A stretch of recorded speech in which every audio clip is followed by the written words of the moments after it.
اصطلاحات حرکہ جیسے زبر، زیر اور پیش، ان میں سے ہر ایک کو حرکت کہتے ہیں۔ زبر، زیر، پیش کو حرکت کہتے ہیں اور اکٹھا تینوں کو حرکات ثلاثہ کہتے ہیں۔ تین حرکات ہیں، ان کے ذریعے سے کلمے میں حرکت آ جاتی ہے نا، اس لیے ان کو کیا کہتے ہیں؟ حرکات، حرکت۔ البرکۃ فی الحرکۃ۔ متحرک، اسی سے کہتے ہیں نا، حرکت والے حرف کو متحرک کہتے ہیں۔ سکون، سکون تو آرام، سکون کو کہتے ہیں نا، سکون قلب۔ جزم کو کہتے ہیں، جیسے چھوٹی سی علامت دیکھیں، سکون، جزم کو کہتے ہیں، سکون نہیں، سکون کہتے ہیں، جزم غڑواندے۔ نمبر 4، فتحہ یا نصب، زبر کو کہتے ہیں۔ فتحہ، نصب عربی میں کس کو کہتے ہیں؟ زبر کو کہتے ہیں، زبر اوپر ہوتا ہے لکیر پر۔ کسرہ یا جر، زیر کو کہتے ہیں، خط کے نیچے ہیں، دیکھیں کسرہ کلمے کو توڑ دیتا ہے نیچی طرف، کھینچ لیتا ہے نیچے کی طرف۔ ضمہ یا رفع، پیش کو کہتے ہیں، ایسے کلمے کو پڑھنے کے وقت دونوں ہونٹ مل جاتے ہیں یا اوپر کی طرف منہ ہوتا ہے، زرسش ہونٹ، پیش۔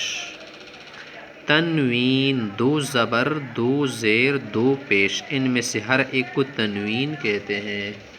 دو زبر، زیر، دو پیش کو کیا کہتے ہیں؟ تنوین۔ نون، جب اس پر ہم سکون کریں نا تو یہ تنوین ہوتے ہیں۔ زبر بن، با زبر بن، نون ساکن ہم لکھتے ہیں نا۔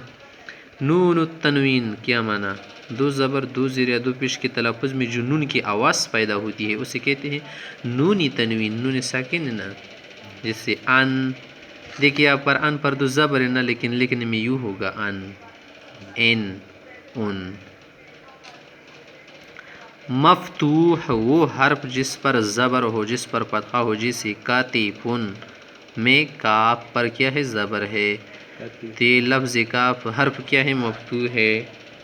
مکسور، وہ حرف جس کی نیچے زبر ہو، جیسے کاتفن میں تے، تا پر کیا ہے؟ تا کی نیچے زیر ہے۔ مضموم، وہ حرف جس پر پیش ہو، جیسے کاتفن میں حرف پا پر۔ ساکن یا مجزوم، وہ حرف جس پر جزم ہو، جیسے وردن میں را، را پر کیا ہے؟ سکون ہے۔ مشدد، وہ حرف جس پر تشدید یعنی شد ہو، جیسے محمدن میں دوسرا میم، محمدن ہے نا اصل میں محمدن۔ تعریف، کسی اسم نکرہ، اسم عام کو معرفہ، اسم خاص بنایا، یہ کسی اسم کا معرفہ ہونا تعریف کے معنی میں ہے۔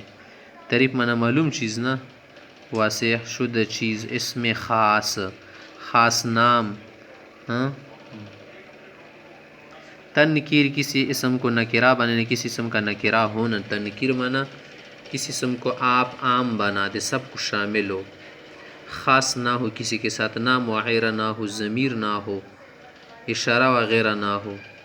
لام تعریف کسے کہتے ہیں؟ ال، یہ جو لام ہے نا، حمزہ لام زبر ال، جو کسی اسم پر لگایا جائے، جیسے الکتاب میں ال ہے نا، اس سے کلمہ معرب بن جاتا ہے، معرفہ بن جاتے۔ رجل، الرجل، معرب باللام، پھر اسی کلمے کو کہتے ہیں نا، وہ اسم ہے جس پر لام تعریف داخل ہو، جسے اوپر بیان ہوا الکتاب، اس پر الف لام داخل ہے۔ وحدت، کسی لفظ کا اسی حالت میں ہونا جس سے ایک چیز سمجھی جائے، اس وقت اس اسم کو واحد یا مفرد کہیں گے، جس رجل سے معنی ہے ایک مرد، صرف ایک چیز کو کیا کہتے ہیں؟ وحدت کہتے ہیں۔ وحدت معنی ایک ہونا، ایک ہونا، وہ یکتائی کو کہتے ہیں، یکتائی ایک ہونا۔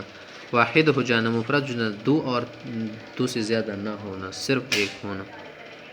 تثنیہ، کسی اسم کا اسی حالت میں ہونا جس سے دو چیزیں سمجھی جائے، جیسے رجلان، دو مرد، اس صورت میں اس اسم کو مثنی بھی کہہ سکتے ہیں، تثنیہ بھی کہہ سکتے ہیں۔ تثنیہ معنی دو ہو جانا، دو ہونے کو کیا کہتے ہیں؟ تثنیہ، تثنیہ۔